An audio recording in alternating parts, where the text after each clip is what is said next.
Well, thank you all for being in this session. As Maria said, this is a session on tech startups building climate resilience among vulnerable households and businesses. And we're hoping with the panelists that we have on the session and with all of the participants on the call or in the meeting, that we'll have a vibrant discussion around tech startups and impact investors, and the critical role that they can play in building, supporting, and scaling resilient solutions on the continent. And really begin to build out an asset class that will inspire others to come in, investors as well as startups.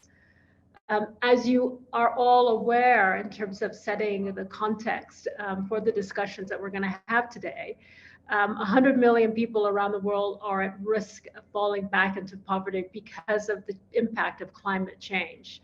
And the African continent, sadly, is very vulnerable to this, despite not having contributed to the climate crisis that we're currently in.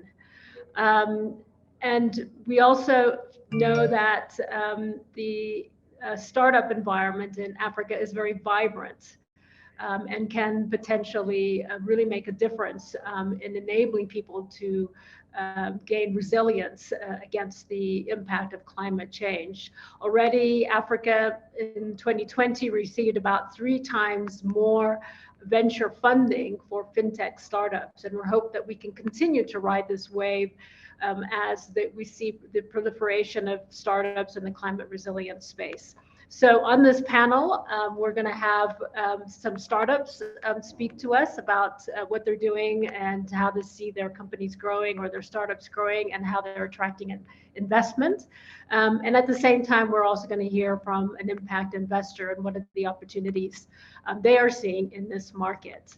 But before I go to introducing the panel, what I'd like to do is find out who is in the room. So I think we're going to launch a poll so we can determine who is in the room. I know we were about 43 participants, which is fantastic. And we hope that we'll able to hear from all of you or some of you during the course of the session. But if we could launch the poll. Yes, so thanks, Anne-Marie. Apparently there's been a technical problem with the poll. So unless they launch it, I'm going to leave the question in the chat and everybody can answer through the chat. Okay, great. So if you just as you just introduce yourself on the chat, just let us know what sort of category do you represent? Are you a public sector player? Are you an investor, a startup, a nonprofit, a corporate? Academia, consultant, just let us know, and then somehow our organizers will try to come together and give a kind of an overview of who's in the room. So let me start by introducing, and we're asking each of our panelists to introduce ourselves. We're very fortunate to have 3 startups, one from Nigeria, one from Kenya, and one from Egypt. So that's a great coverage of our vast continent. And then we do have an impact investor that is based both in Europe and on the continent. So if I can start, I'm going to ask, let me see, who should I ask? Alaa, you're right next to me on the screen. So let me start with you. Alaa is from Egypt. So please introduce yourself and tell us a little bit about your company. Okay, thank you so much, Anna, for having me in such an amazing event. My name is Alaa Afifi, and I'm from Egypt. I'm the founder and CEO of Bekia. It's a simply application for the waste management in Egypt. We digitalize the collection in Egypt. As you know, we are over 100 million people, and we have a critical issue, which is the digital collection of the waste. So for that, we started to provide a solution for people to monetize their daily valuable waste over our technology Bekia application. I'm coming from software background, but for 7 years, I managed a lot of startups in the operation field and logistic field in Egypt. and then I shifted to the waste management trade. Thank you so much.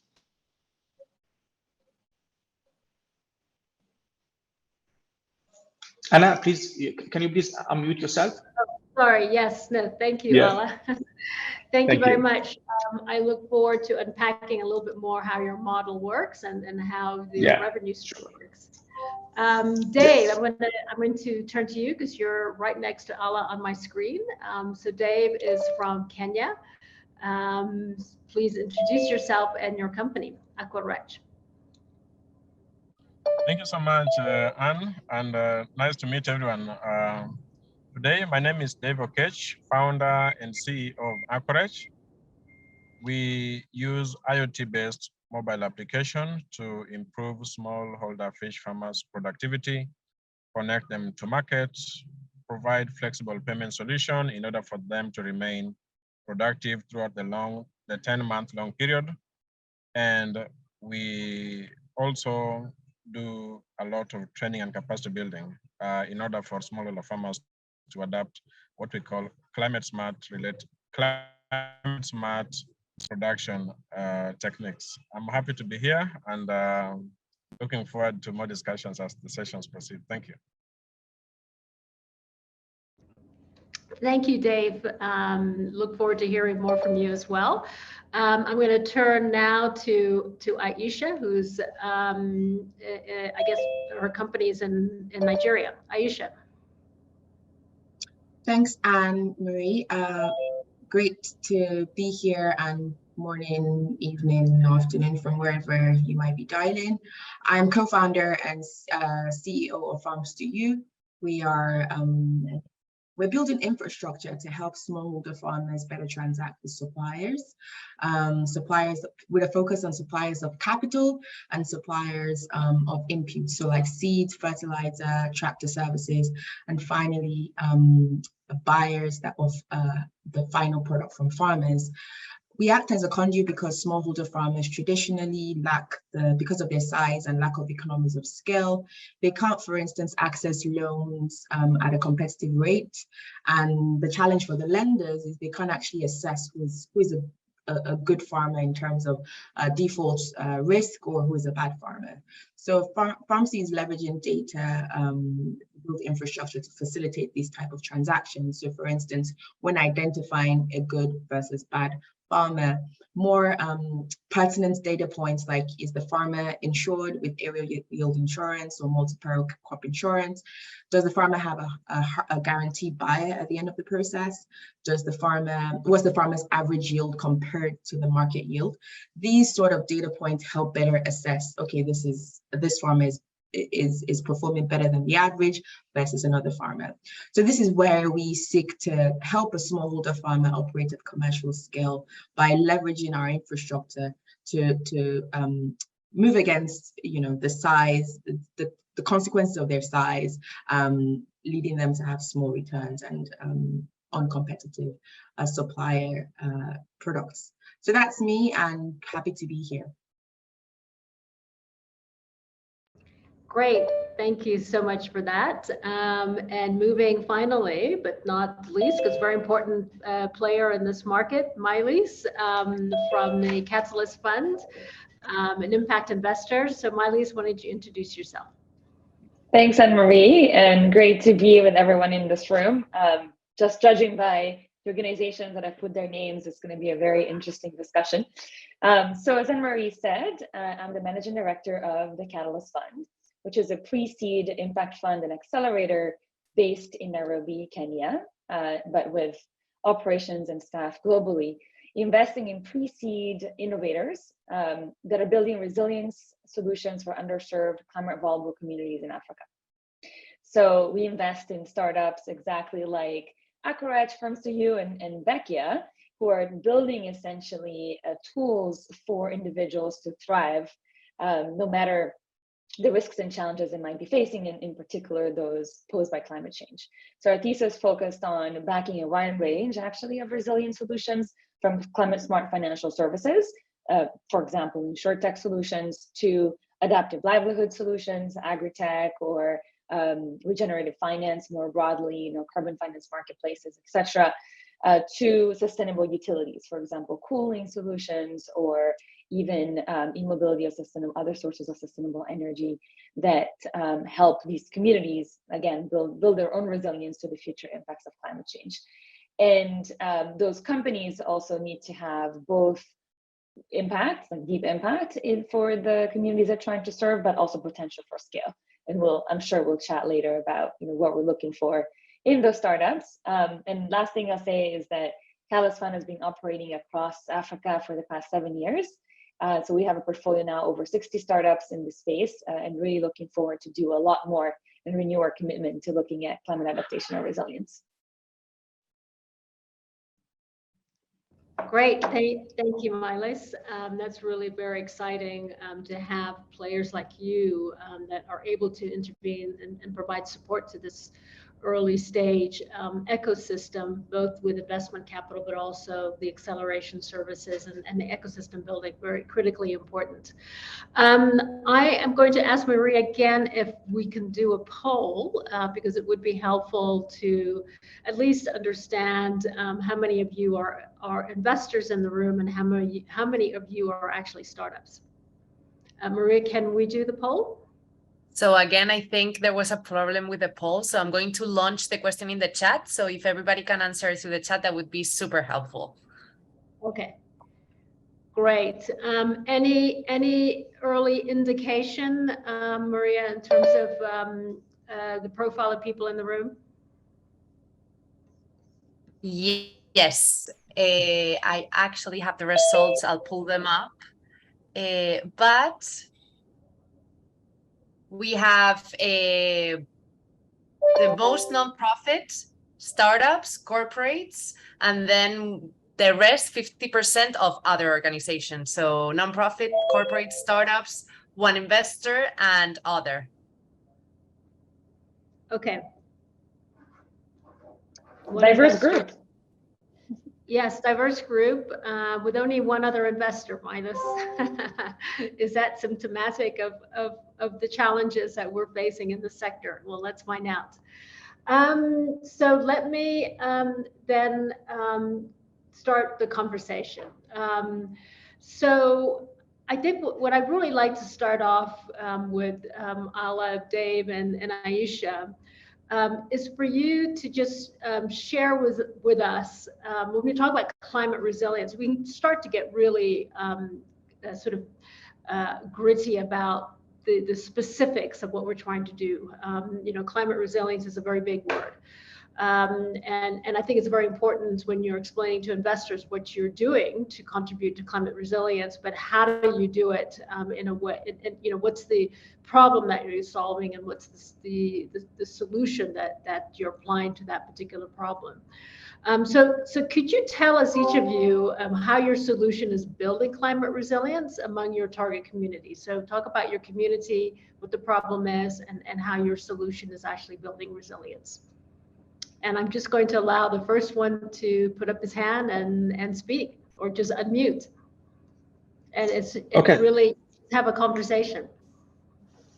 Thank you so much. As you know, we are in Egypt. We are over 100 million people. We have a huge population in our country, and we have a common issue, which is we have a lot of amount of trash every day, and nobody helping this problem. I'm a 29. Okay. Through my life, I saw a lot of effort from the government side, from the NGOs, and also from the corporate to solve the problem. But I think they didn't ever touch the pain of the problem, which is the segregation part. Segregation part, I think, in my point of view, is a main part of the waste management cycle in Egypt, and I think in over the world. So in 2019, I started to think how to push or incentive our people to change their mindset, because before Bekia, people just throw the waste in the trash cans, and the government incentive the people or encourage the people to just throw the waste in the bins, and I think this is not a recycling process. So we started to think how to change the people mindset. So we did start to use the technology to encourage the Egyptians to do that. So we exchange the valuable waste, daily valuable waste, such as plastics, paper, electronics, or even they use the cooking oil. We exchange for cash, okay, over the mobile smart ones. So we provided two solutions for people. First one is a green solution to get rid of your waste. Second one is a digital solution for the payment. We don't give our people, our clients, the cash physically. We transfer the cash over the mobile smart wallets or the bank account. So we encourage our people to be a part of the digital transformation for the fintech part. So we have a mix of solution. And the other side, we have a lot of recycling factories in Egypt, but they are facing a critical problem also, which is they deal with the local collectors to collect the waste from streets, not segregated, not clean. They invest a lot of time and effort to clean the waste. And Bekia, we started to supply them with a clean and segregated waste, because what we collect from homes and the corporate is around 90% separated from the source, which is the case and the added value. So we are intermediate between the consumer and the recycling factories. I think Bekia will not be the. We need more startups in this field. We cannot sustain for 100 million people in Egypt. We are looking to see a lot of startups in this part. We take the initial movement in this part in Egypt to change people's lifestyle. We have a great retention rate. We are talking about 3.9 orders from per client per month, and I think this is a good number comparing to the before 2019. As I'm an Egyptian, I just take the trash to throw that in the pens. Now I just download Bekia and I can see what I have. So I learn the segregation, and I have to be aware about the segregation part. And we have a vision in Bekia to increase our awareness regarding the segregation part, because I believe when in Egypt we produce a lot of waste. I think over 100 million people tons of valuable waste, because we consider the home appliances as a waste. We consider the e-waste, mobiles, routers as a waste. So we produce a lot of waste on daily basis. Now we succeed to collect from people around 12 tons of the valuable waste in daily basis, and I think this is a good number compared to our size. In 2019, I think we just collected around 100 kilograms of the valuable waste. Now we collect around 12 tons of the valuable waste in daily. For the fintech part, we have a small e-wallet in our application, which is a good point for Bekia. So our people can withdraw their cash from any ATM or the physical stores for the telecom companies in Egypt. And so we close the loop of the digital transformation. Okay.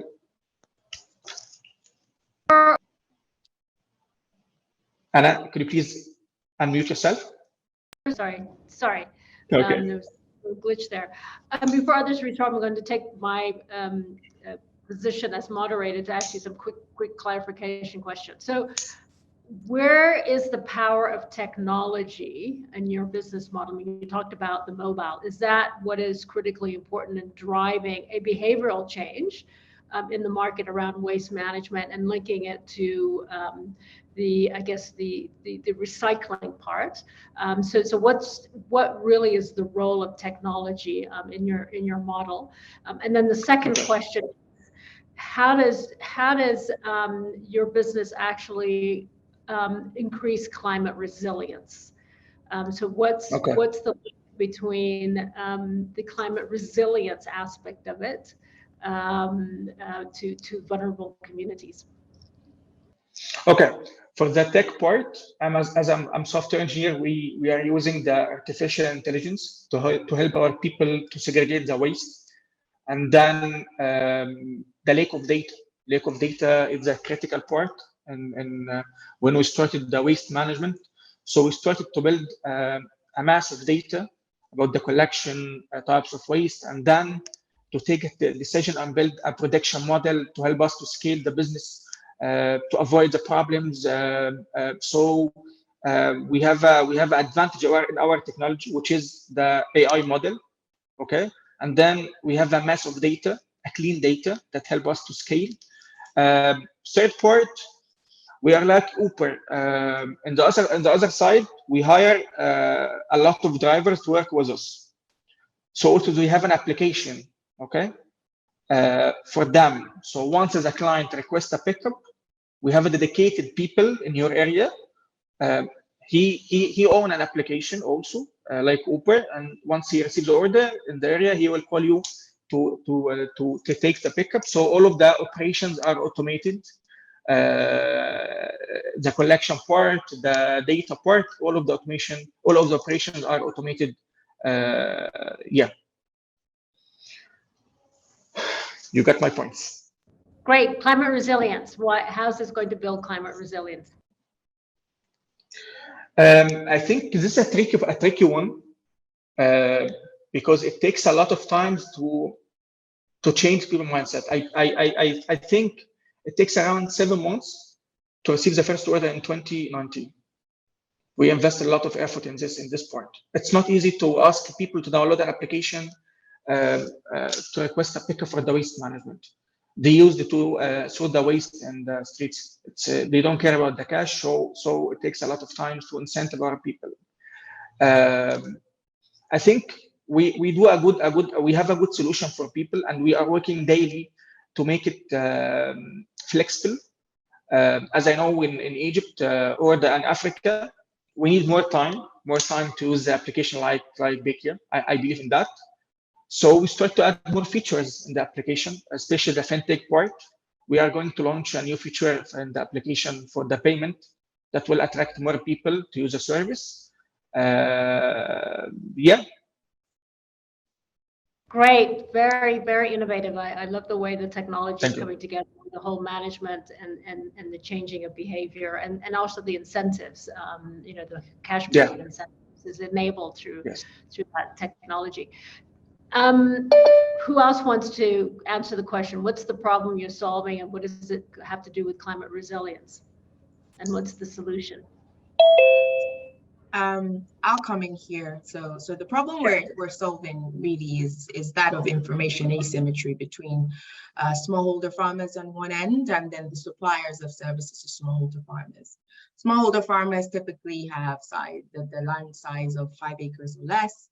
And because of that small size, they're competing with large institutions. So when I say suppliers of services to smallholder farmers, our current focus is on banks that are providing capital to farmers, or just generally lenders, so microfinance institutions as well. I'm also talking about input providers that are providing farmers with seeds, fertilizer, tractor services, essentially the inputs they need to complete their production cycle. And finally, the buyers of farm produce. So these include your FMCG companies that are using, for instance, wheat in making bread or maize flour in making cornflakes. And of course, because the smallholder farmer, being very small, is unable to directly transact with these type of institutions. So you often find that smallholder farmers, when accessing finance, are paying exorbitant interest rates. If they're going to commercial banks, the requirements are very stringent. Things like them having collateral of 150%.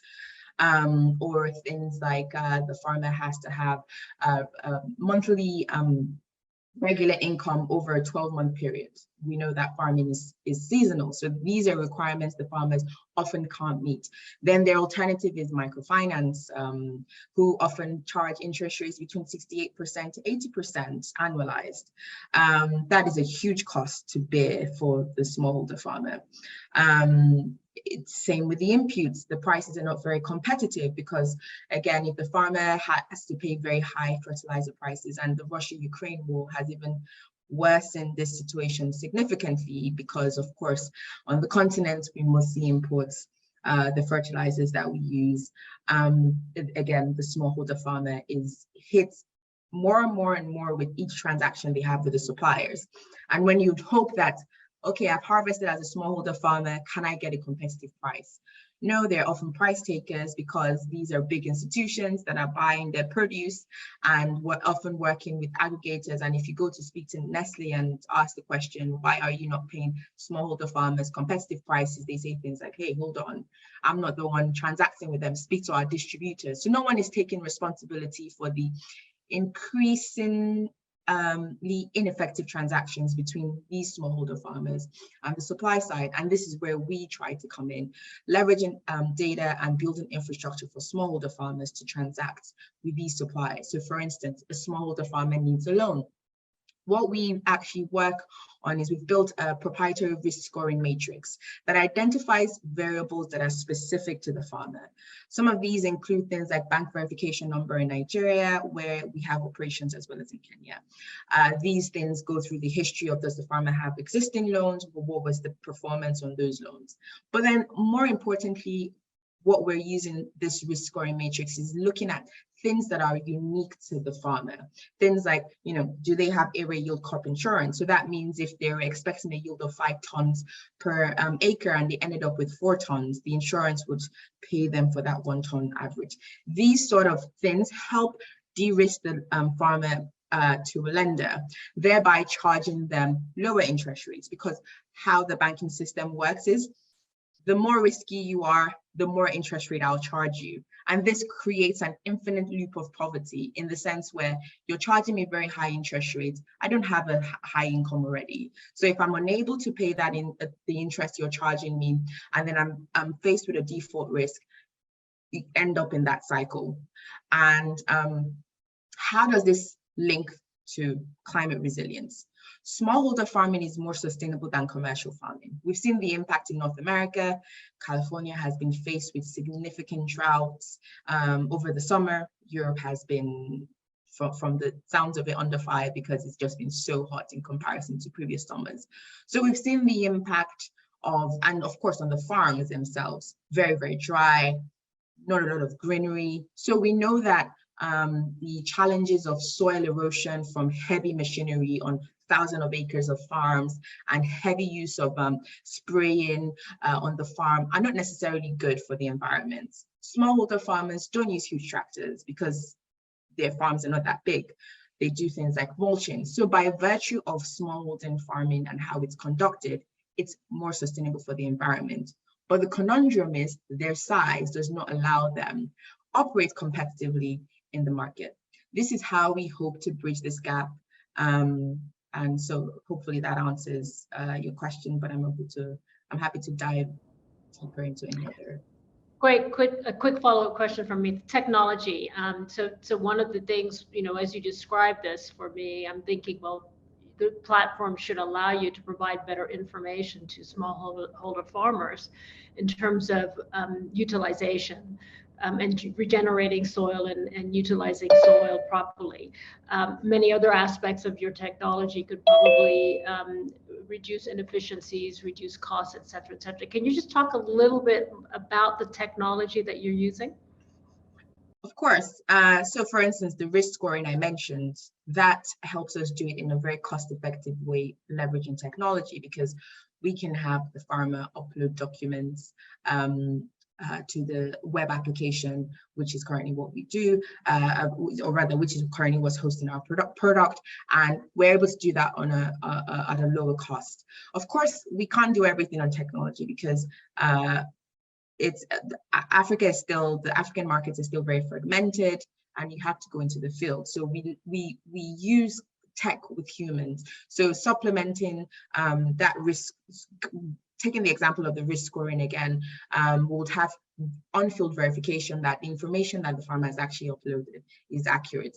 But rather than just relying simply on that on-field resource to do the end-to-end, they are able to spend 5% of their time as opposed to 100% of their time on that activity, because we've used technology as the initial method of collecting data. Similarly, in terms of advising farmers on best practices, which is also dynamic now, because how you farmed last season is very different to how you're going to farm this season. Things are changing very quickly. So we're also leveraging data and leveraging technology to help smallholder farmers stay on top of those changes, so that they're able to adjust with the times, because as we can see, the climate story is changing a lot faster than we expect. So we have to have a way of staying ahead of those changes. Great, thank you for that. Dave, how about you? What problem are you solving, and what is the solution, and how's it contributing to climate resilience?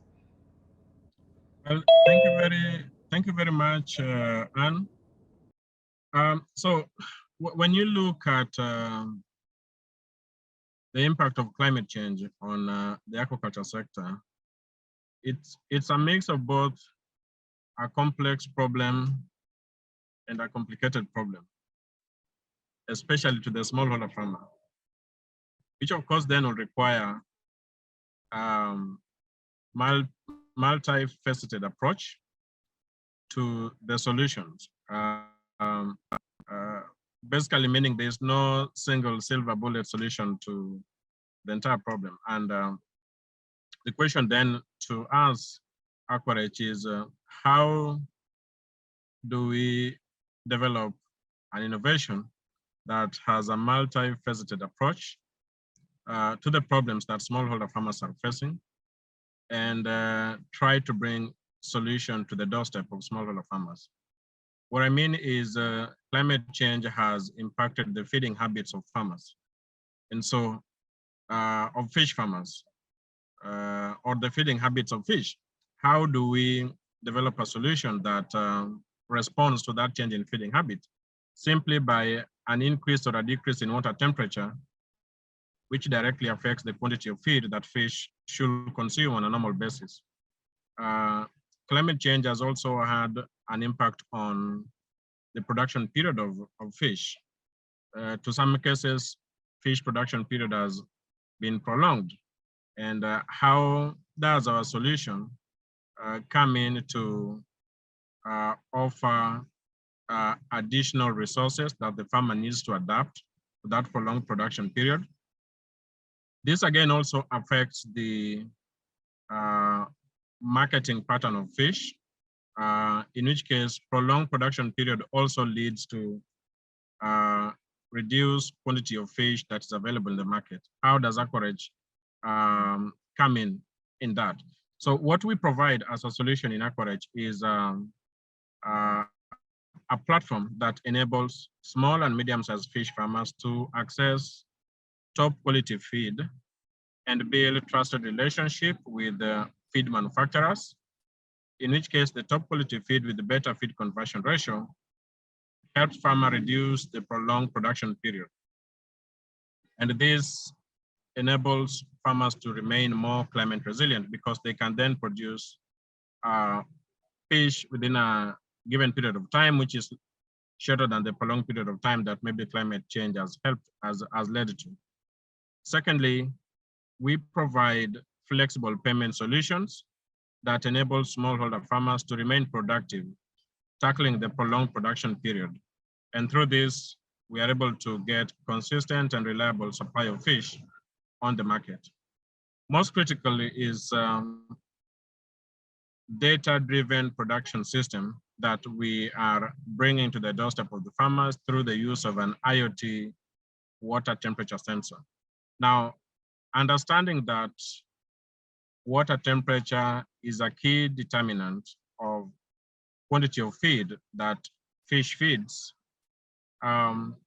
we have automated the process by which smallholder farmers get access to data on water temperature, which drives the quantity of feed they are feeding on a daily basis. And through this, by climate change causing either a decrease or an increase in water temperature, farmers are then able to adapt on precision feeding techniques using our technology.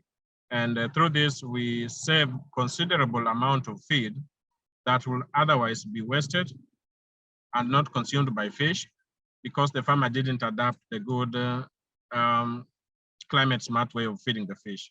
We come in there to provide that data-driven precision feeding, which helps farmers to become climate resilient and in turn saves the feed that will otherwise be wasted, reducing the production cost of the farmer and saving the environment downstream, because fish farming happens in water bodies, either in the lake or in the ponds, and downstream there will always be users. So by providing access to precision feeding techniques, you then reduce pollution of water in the lake or downstream that will make aquaculture contribute negatively towards greenhouse gas emission. So by eliminating that pollution aspect through precision feeding, you build an aquaculture sector in Africa that is green, even though it's happening in blue waters, but it's green in application. But then again, you also build small and medium-sized fish farmers that have developed resilience to climate change. That Great. is how Aquarech tackles it. Thank you. That's a very compelling case on its contribution to climate resilience. Can you just again explain for me how the technology is so important in achieving sort of better production of fish, the fish feed, et cetera? So where does the technology come in? What does it look like? So the technology has three main approach, because it's basically a platform. And first and foremost is we have incorporated fintech solution, which means smallholder farmers can buy top quality feeds at the comfort of their farm and get this through a last mile delivery system delivered right at their farm. These feeds are normally a preserve of few commercial large-scale farms, but what we have managed to do is that smallholder farmers in rural Africa are now able to access these top quality feeds by the click of a button. Secondly, upon the farmer trading with us on the platform, they qualify for a flexible payment solution, meaning if a farmer requires 100 kilograms of feed to feed the fish this month and is only able to manage 50 kilograms worth of feed, the platform is able to provide the farmer with the additional 50 kilograms of feed required. And so the farmer gets to remain productive throughout the production cycle. This helps in fighting, the farmer being resilient to the climate change. Sorry, I'm in a hot place, so I'm sweating a lot. The third way by which our technology works is by enabling farmers to access water temperature through the use of an IoT water temperature sensor, which relays the water temperature data from the farm to the application. The application then calculates for the farmer how much feed he is supposed to feed at that particular interval. What this does directly is that it gives the farmer precision feeding technique, number one. Number two, it eliminates wastage of feed. So by enabling farmers to access feeds with the better feed conversion ratio, flexible payment solution to the feed, and practice precision feeding, this farmer is able to reduce up to 40% of his production cost and be up to 60% more productive than a farmer who is operating outside this platform, who is forced to use sinking mash feed with low production period, has no access to a flexible payment solution, and doesn't practice precision fish feeding. That is how our solution supports small and medium-sized farmers in Africa, Kenya specifically, to become climate resilient. Great, thanks, Dave, for really clarifying how the technology works, which is just so important in all three cases to reach the numbers, reduce costs, and enable flow of inputs and services. So really fantastic and compelling stories around the power of technology. I'm going to now turn to an investor. So Maelis, I'm looking at you. So what are you looking for? We've heard about these three cases, and you know, one of the questions I have is fantastic business models addressing very particular problems to do with climate change and waste management. And obviously, as an investor myself, I'm thinking, okay, so what's the revenue stream and how do I achieve scale, and what else is needed in order to make these sort of business models attractive to investment. So what are you looking for, and what is kind of the reason why you, as a fund manager, are thinking of raising a fund to invest specifically in the climate resilient space? Great question. I'll try to be brief because tough to tackle in a brief manner. But I'll start actually with your second question and then go to what we look for in terms of criteria.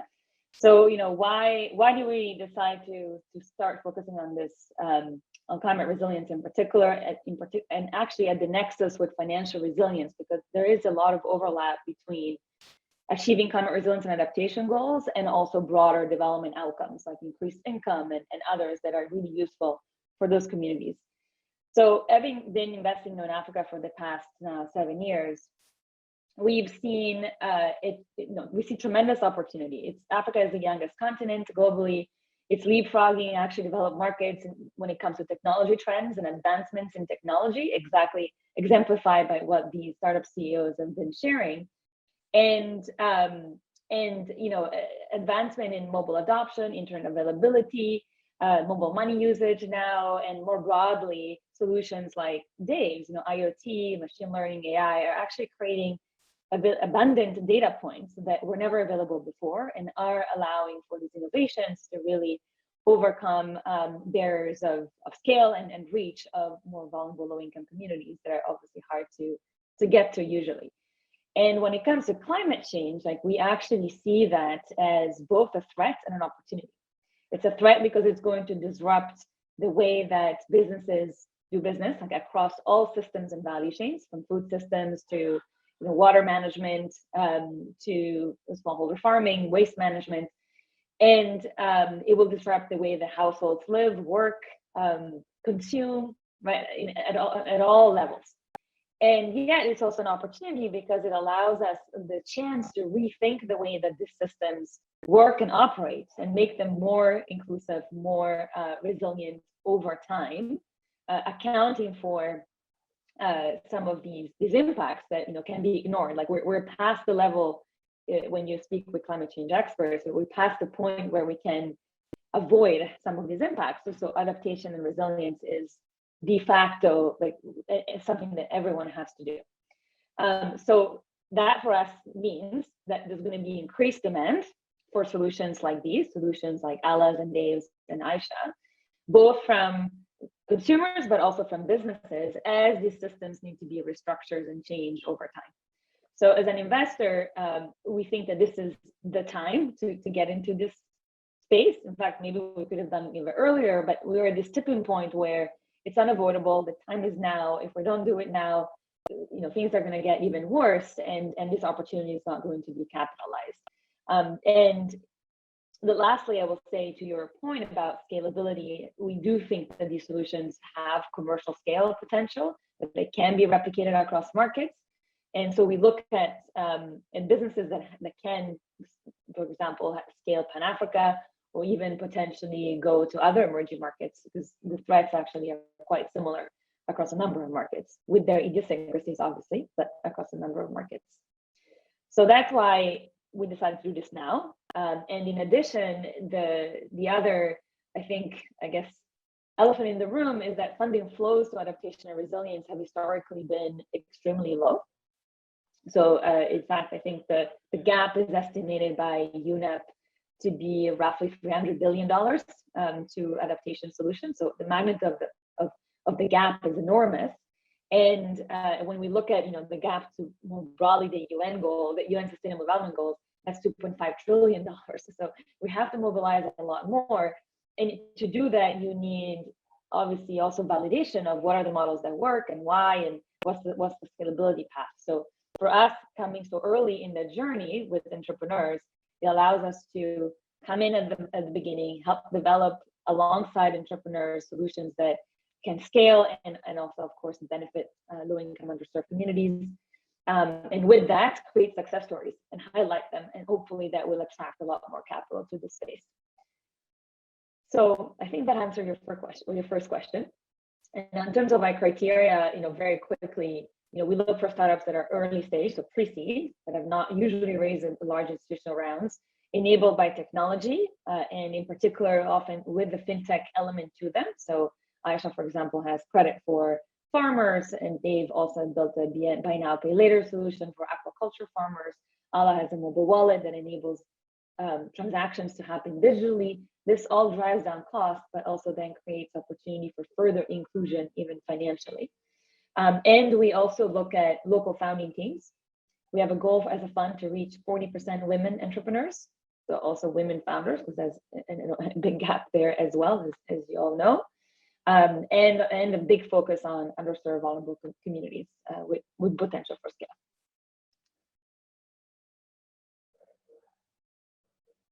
Great. Stop here.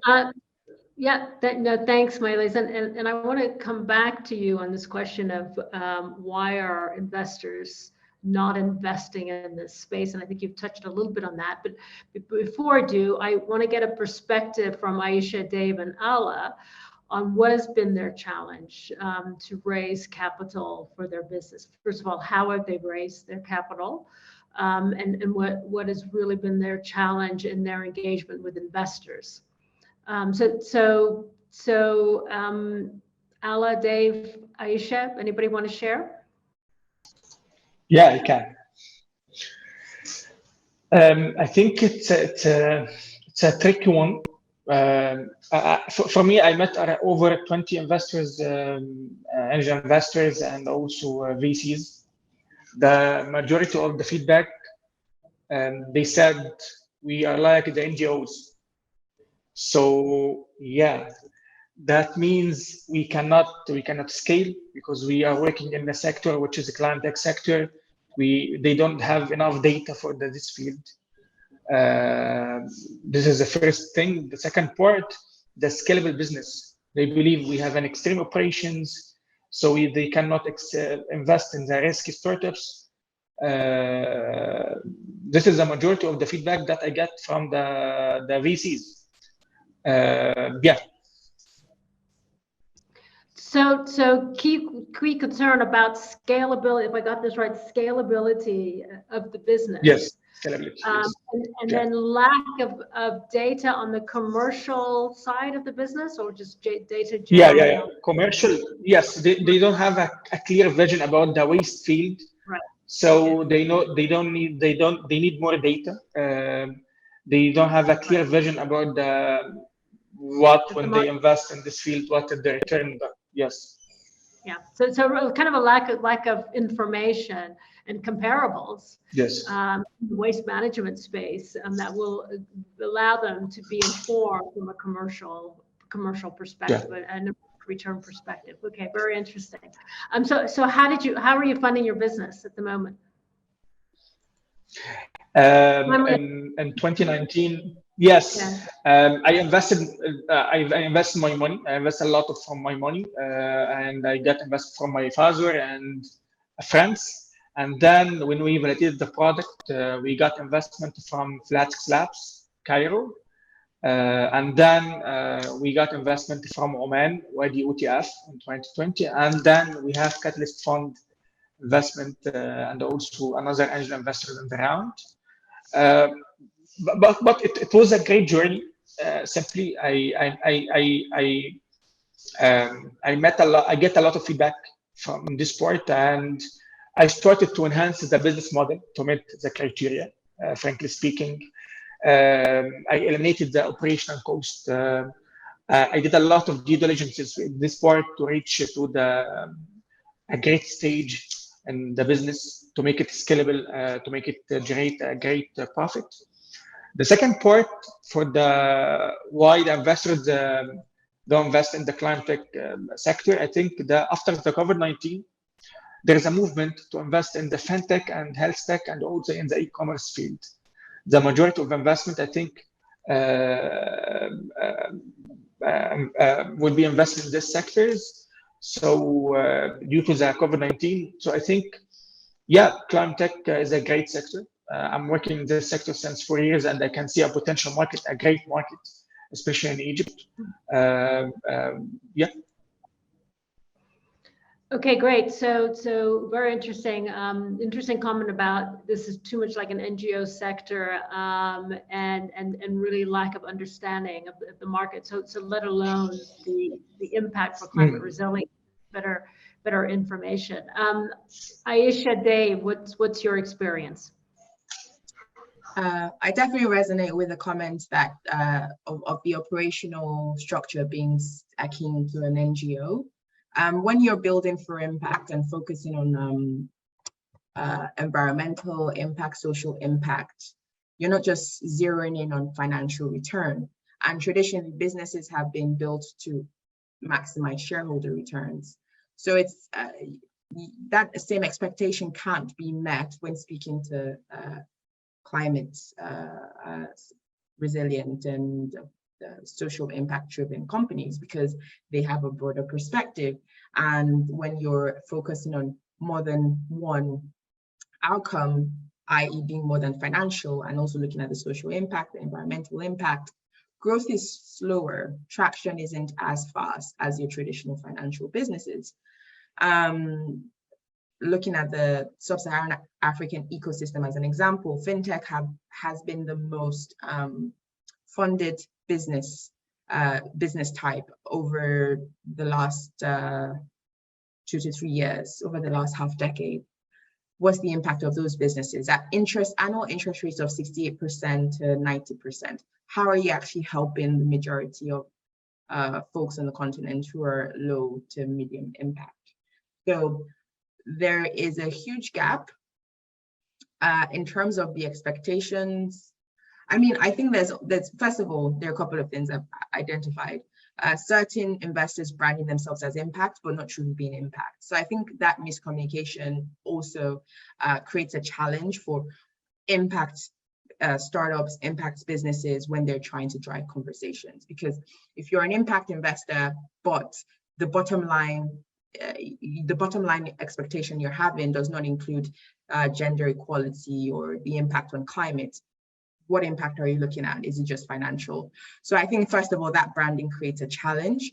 I think in terms of the period of return as well, this is a new industry. There needs to be ecosystem support, and it's still growing. So of course, again, it doesn't have those exponential factors as more traditional businesses like e-commerce or banking, which is, you know, historically quite old as an industry. Things like waste that Alaa is doing, or agriculture, is still very informal to an extent. So again, growth wouldn't be as quick. So those are some of the challenges and the themes that I've experienced trying to raise finance.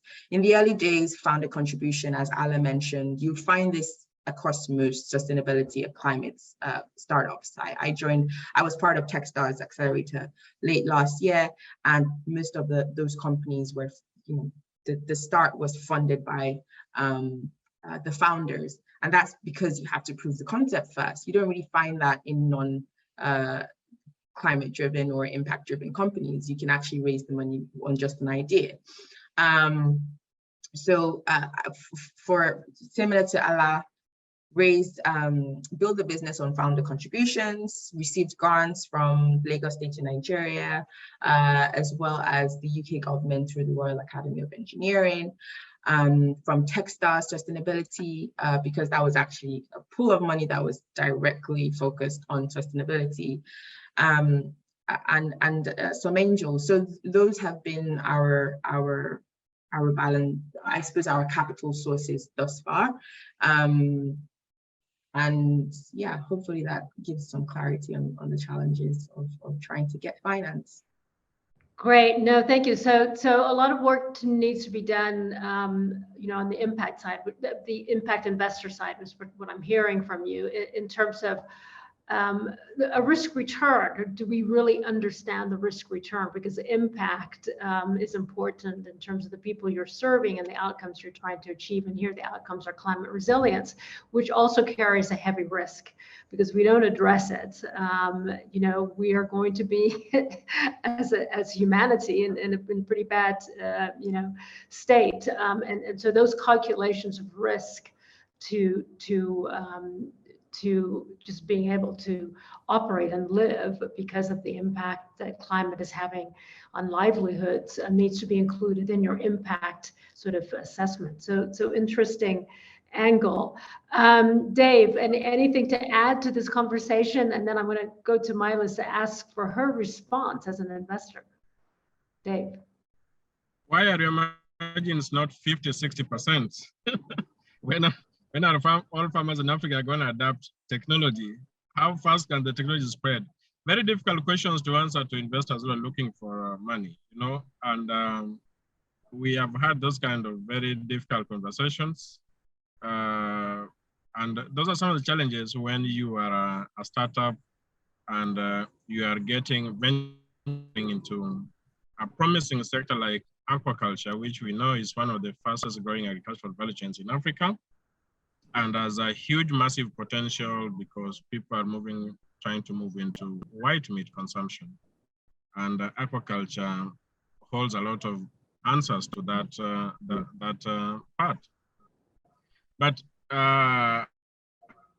is aquaculture able to match some of the margins that are exhibited in other sectors of investment that most typical investors have been used to? No, it's the food sector. The margins might not be as much if you look at the aquaculture sector in Africa vis-a-vis maybe the salmon industry in Norway and all that, where such kind of markups might exist. So about how do investors respond and understand the sector that we are operating in, and getting to understand that it might need a little bit more of patient capital, and it has a huge potential. I mean, the question normally is how much money should we be making? Then how do we get investors to start understanding that yes, you can still get good returns at 25% or so. It doesn't have to be 40, 50%. It's still good returns that still has an impact, that you won't lose your money. You might not get it as much as you'll get in other sector, but you're going to definitely get your money back. So I think getting investors to understand that on a developing food sector, a lot of dynamics in turn affect the margins that you are able to get. Why? Because even the data is missing. You have to kind of invest in each node of the sector, whether it is at the bulking node, whether it is at the production, whether it is at the distribution, whether it is at the technology side. As a startup, you kind of have to build each node as you scale. And sometimes even the question of specialization. Do you want to focus on input supply? Do you want to focus on marketing? Do you want to focus on distribution? Do you want to focus on production? It's a complex question to answer, because who else has focused on any one sector that you can tie into, you know? And hopefully if you focus on production, somebody else has focused on input supply that then you two can work. None. And sometimes you have to build it from the scratch. So some of the challenges you face as a startup in the climate tech space or the agricultural space infused with climate technology is you have to really invest in each node of the value chain. And investors sometimes are looking for, you know, money in, money out scenario. I invest in production X and I get output Y. But there's a lot that needs to be done before that, so that Y result comes out. I think those are some of the challenges we face as you know, startups in the agricultural sector in Africa that are maybe focused on climate resilient approach, when we try to pitch to investors, there are very few BFS, and we want to see more BFS coming on board. Maelis will talk about that, but thank you. That's my take. Thanks, Dave. And I think what you're also alluding to is the need to think about non-traditional type of investors. So I think we're perhaps thinking too much about impact investors and the ones we know, or VCs and ones we know. But there are other players in the market, and you talked about investing along the kind of the value chain of your business, and that might mean engaging in sort of agreements with some of the corporates that could be, you know, part of an offtake or part of a supplier, and have them financing. So I think one needs to be very creative about how do you think through the funding of your business. But talking to creativity, let me ask you, Maelis. I mean, what is, from your perspective, what do you think are the key challenges for investors? Why aren't we seeing more investors in this space? I mean, you're clearly filling a gap and demonstrating a new asset class, but maybe you can comment on that. Absolutely. Well, first I'll start with saying that I couldn't agree more with everything that Aisha, Alaa, and Dave have shared already. And to reiterate, I think there's a couple of issues at play that are currently limiting the appetite, and more so, well, actually both traditional commercial investors as well as impact investors to do more in this space. One is certainly the lack of data and comparables, and you know what the exit scenario could look like, because we are in a way, in a lot of these models, like building the plane as we fly it. So we're not, you know, necessarily already have examples of way more mature companies and what the trajectory could be in these fields, right, that you could use as comparables. So that's often quoted as a challenge. Then I'll say also lack of market knowledge, the regulatory context, and that like generates uneasiness and do more and investing more in Africa.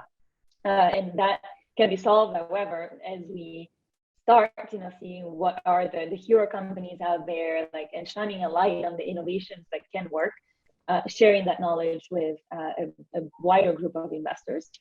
And then I think also one thing that others haven't mentioned is sometimes, you know, investors don't have the ability and capacity, just by way in which traditional VC models are typically built, to provide more value add to the startups in reaching scales, like in, you know, achieving growth faster, and while maintaining, of course, that impact mandate and serving lower income communities. And there's actually often a poor understanding of that, like what are the needs, the demands, right, the necessities of that population. Like it's not really well known to most investors.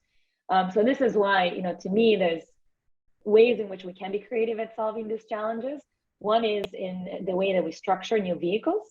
So the whole, you know, literature and, you know, now examples of blended finance vehicles that allow one to deploy capital, but at the same time also really provide hands-on deep support to entrepreneurs in building those business models. And that does two things. Like on the one hand, it's additional value at the early stages, so essential, like just filling gaps that teams don't usually have. But also it's an education play. Like it helps the investors getting way smarter around the issues that entrepreneurs face, like being in the trenches with them, doing the work. And that's the fastest way in which you can learn, and then sharing that with other investors. So that's, you know, you structure more like blended finance structures that have both components. It's very important. And then the second, I think, creativity needed is allowing for more ecosystem building initiatives that bring investors together, that generate knowledge that can be shared with a wider range of players across, as Dave was saying, the investment continuum. So from the early stage to later stage, so the later stage investors can see what's happening, you know, the pre-seed, and keep track of the companies as they grow and develop, and that will eventually, you know, fill the gaps along the continuum, which is very much needed. And lastly, to Dave's point again, having a more creative portfolio approach as an investor in this space, I think it's really important. Like if I'm investing in, you know, for example, credit first product for smallholder farmers, how am I thinking also of allowing the off-takers, like to purchase the inputs from the farmers, and maybe investing in a platform that does that, or an insurance provider, insurance company that can provide a crop insurance and enable those partnerships between the portfolio. I think it's also very important. Great, thank you, Maelis. There's a couple of comments in the chat, but I do want to open it up to our participants if they have a specific question on what we've covered so far, or to one of our panelists. Please feel free to either post them, or if you want to just raise your hand, and I will definitely invite you to ask your question.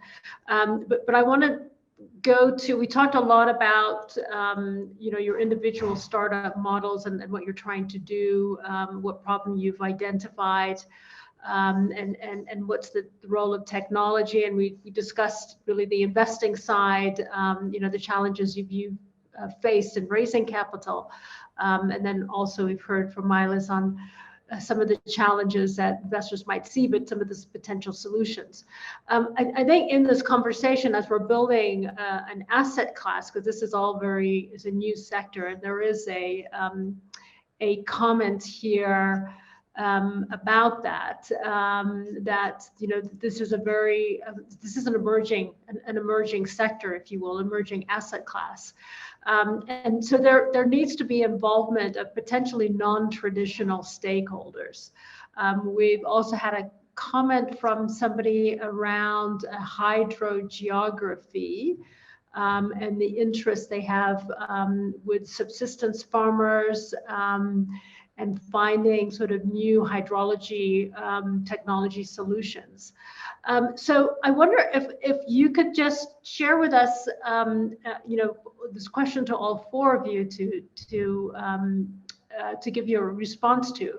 Who are the other players that we need to engage in developing sort of climate resilience models as an asset class? And I know it's quite varied. We're talking about agri-tech, or working with smallholder farmers, waste management, and aquaculture. So I know it's quite varied, but it seems to me that we need many different players involved: the scientists, the engineers that are coming up with interesting solutions on hydrology, et cetera. So maybe you could just share with us your perspective of other stakeholders that are important in building this emerging class of investable opportunities.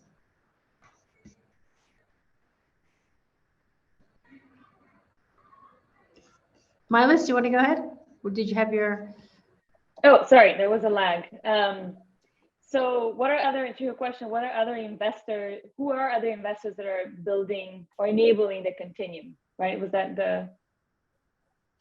oh, I can't hear you anymore. Oh, sorry. Can you hear me? Okay, go ahead. Yes. It's who are the other stakeholders that are required in the ecosystem? So not necessarily the investors. There are other partnerships potentially that could help develop this asset class. So if I'm looking at aquaculture, I'm sure that there is some participation of scientists, in defining, the solutions around proper nutritional, value of fish feed, or just water quality, or things like that. I mean, I'm not a specialist in this, but I'm just that there must be other stakeholders that we need to bring into this conversation. Definitely. That could provide the required information or solutions to begin to grow out this as a viable sort of business sector.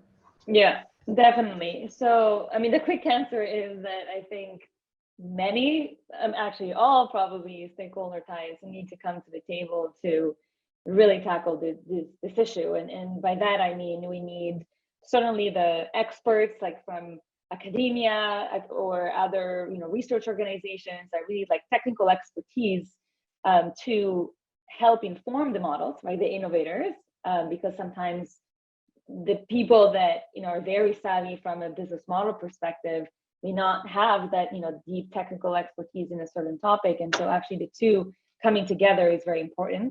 We need the business world, like the corporates that are key players, both from a partnership perspective, but also from sometimes an investment perspective. And we've seen actually this across the continent in other sectors where corporates have taken a key role, setting up, for example, their own ventures, CVCs, like corporate venture initiatives, or partnering extensively with younger startups that they can then potentially acquire. So when it comes to climate resilience space, we could see this with larger waste management plants, or agriculture corporations that may benefit from the technology enablement provided by the innovators.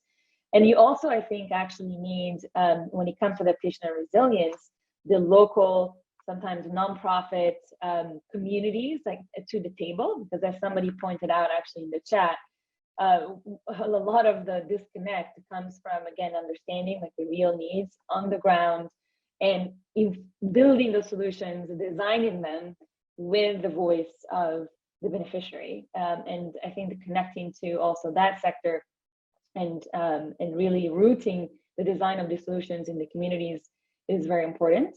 And then finally, of course, the policymakers and regulators always have a key role to play for both enabling the growth of these technologies, and also ensuring the protection of the end user. So that, as we've seen in the fintech sector, which is one that we've historically invested heavily on, you can't ignore it. It's better to have a plan from the beginning, and for innovators and regulators to come at the same table from the start. So I'd say everyone has a role to play and needs to roll up their sleeves. Great. And any other contributions from our other panelists on this topic? Who else needs to be involved, and what other investors potentially need to be involved in this space? On my side, I would say in the aquaculture sector, just to echo what Maelis has said, you need everyone on board, especially the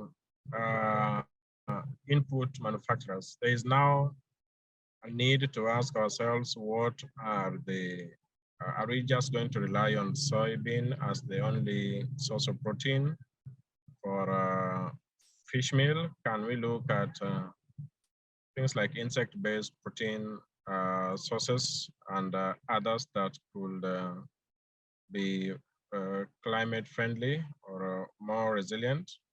And so there's need to put funds into sources of fish feed and look at alternative and what the future will hold. Also, I think the financial sector, the mainstream financial sector, has to adjust and come to the standard to which producers are operating from, especially the farmers. They need to lower the bar a little bit low. It's too high for them. You need to lower the bar a little bit low to start providing services to this cadre of people in the aquaculture space, so that access to inputs can also be financed directly through the conventional financial institutions. Access to capital to start up aquaculture farms can also be made easy for farmers at certain levels. So I think those are of course, not to mention large tech companies like Google and the rest need to narrow down, at least try to focus on developing or running accelerators that could work with startups like Aquarech, who are keen to develop solutions that can be easily accessible and affordable to small and medium-sized fish farmers in sub-Saharan Africa. That would be my take. Okay. Interesting. Alaa, Aisha, anything else to add?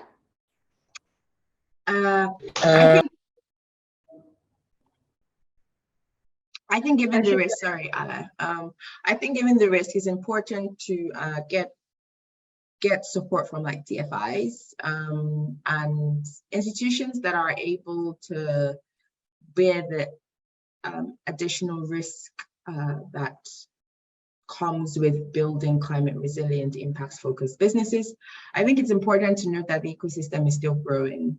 And you made a comment earlier, Anne-Marie, that about the future, the risk of a less suitable future being increased, the less companies that we have addressing our climate issues. And I think that the more capital goes away from climate impacts and to other businesses that are increasing inequality, the more you are worsening the problem that you're trying to solve. I participated on a talk by Skoll discussing the future of impact finance over the weekend, and there are a couple of very interesting takeaways. So some challenges in terms of deployment of finance from fund managers is, for instance, in the UK, the CDC, which has now been renamed the British, the BII, they have a minimum 20 million investment ticket to fund managers. So if they're given 20 million as their minimum ticket, there are very few funds that can absorb that in sub-Saharan Africa. So by default, you've already created a segmentation. Because if you're only giving those funds to certain types of fund managers who don't necessarily have impact as their focus, you're giving it to existing businesses that already have not necessarily a monopoly, but monopolistic advantages versus climate impact, which then means that the climate impact companies are even competing less. So it's like not just the fact that the climate impact companies are not receiving funding, but the fact that the funding is going elsewhere is also creating a less competitive space for those companies to operate. So I think we have to have a broader perspective of frameworks of the larger institutions that are developing, that deploying capital and getting involved folks that are actually de-risking the sector for such businesses. Yeah, that would be my contribution.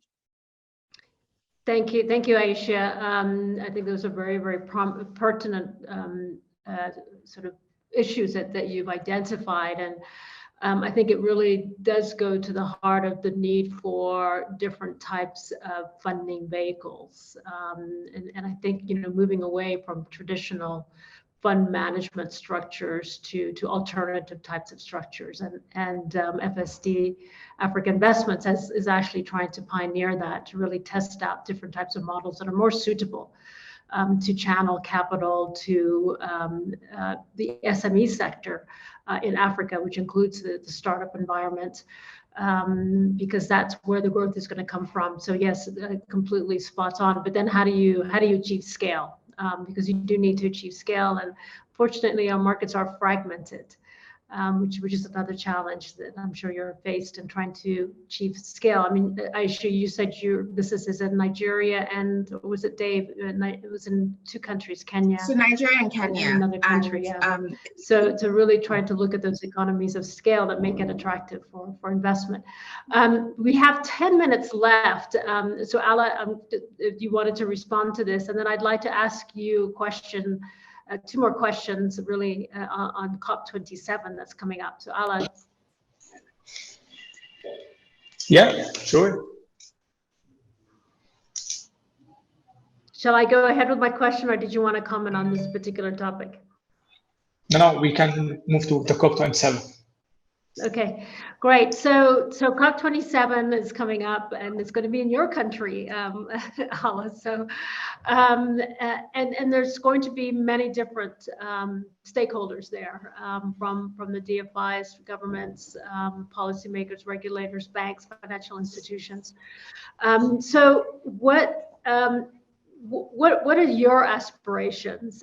What would you like to deliver as a message to that community based on kind of the opportunities you see in the market and the problems that you're solving, and really as a community that's representing a new asset class that is addressing very specifically and very concretely climate resilience. So just give me, each one of you, a message, and it could be the same one, but I'd really love to hear your messages that you'd like to deliver at COP27.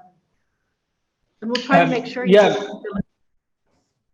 I think, yeah, it's a great opportunity to see the COP27 in Egypt. It's a great opportunity for Africa and the MENA region for sure.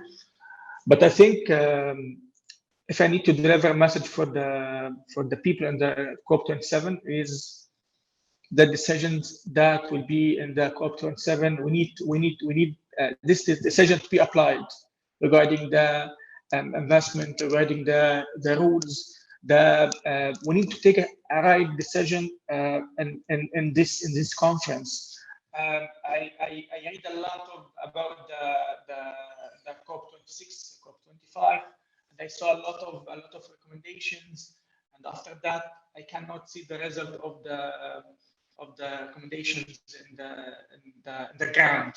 So we need to see a solution for the problems over the world, especially in Africa. Africa facing a critical problem, especially in the climate part. Yeah, this is what I expect from the COP27. Thank you, and I hope being there in Egypt that you'll be able to deliver that. Who else wants to go next? Real quick, what are your aspirations and hopes for COP27? Aisha. I think mine would be easy, clear and actionable plans. I think certainly from COP26, lots of the targets were unclear, and we had a lot of things about greenwashing and how commitments were made, and very quickly within the week, those commitments, it was very unclear that those couldn't be met. So I think making the climate targets smart. So are they achievable? Are they attainable? Time bound? Are they relevant?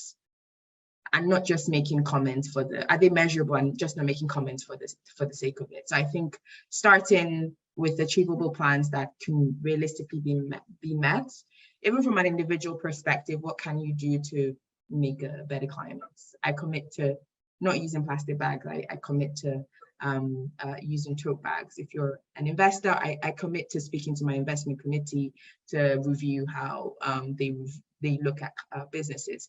If you're a DFI, I commit to reviewing, okay, if our target is that we can only deploy capital at $20 million check sizes, what frameworks can we put in place to ensure that where we deploy that capital meets impact? So I think having that measurable and realistic lens is the key takeaway, so we don't have the same backlash as COP26. Fantastic. That's really very articulate. Maelis or Dave? Yeah, I'll pay. Oh, go ahead, Dave. Yeah, I'll say that by the very fact that COP27 is happening in Egypt, in Africa, and Africa will tend to bear the greatest burden, even though it is one of the least pollutants to the environment, is enough reason for the parties that will be attending the COP27 in Egypt to actualize even 30% of what the resolutions that are going to be made in COP27, because any little effort or impact that any little effort that is taken towards making sure the impact of climate change is reduced has a significant impact on Africa and in the world globally. So we should strive. That's what the message I will give out, that we should strive to achieve even 30% of the resolutions that are going to be made. And hopefully there are resolutions that are geared towards mitigating impact of climate in the world. Thank you. Thanks, Dave. Maelis. Well, piggybacking on what everyone else has said, I think my message or my hopes rather, for COP27 is that, as Aisha said, we do less talking and more action, like coming out of it with like concrete, actionable plans that governments especially don't walk back on a few months later or realize are unfeasible. But at the same time, maintaining high ambition, because as I said earlier, there's no time to waste on this anymore. Like this what's at stake is the future of our planet, the future of our children, everyone's future. And that I think has to really sink into the psychology of everybody sitting at that table. Even if as humans, of course, it's hard to see the future beyond 3 to 5 year span. But there's really no time left. And that needs to be critical. In addition, I'd love to see the topics of climate justice and climate finance, and how do we actually enable these innovations to take root and reach those most in need to be at the top of the agenda, because that's been lagging in the past, and it's absolutely critical in my view. So here you go, 2 hopes. Great. Well, thank you very much. We're just 1 minute to the top of the hour. I just want to thank all of the participants. I hope you enjoyed this session. Also just want to acknowledge the sponsors of this session, which is FSD Africa and the Catalyst Fund. And also to let you know that FSD Africa has provided backing to the Catalyst Fund for its Fund 3 in climate resilience, and FSD AI is currently in the process of looking at anchoring the fund. We're in due diligence at the moment.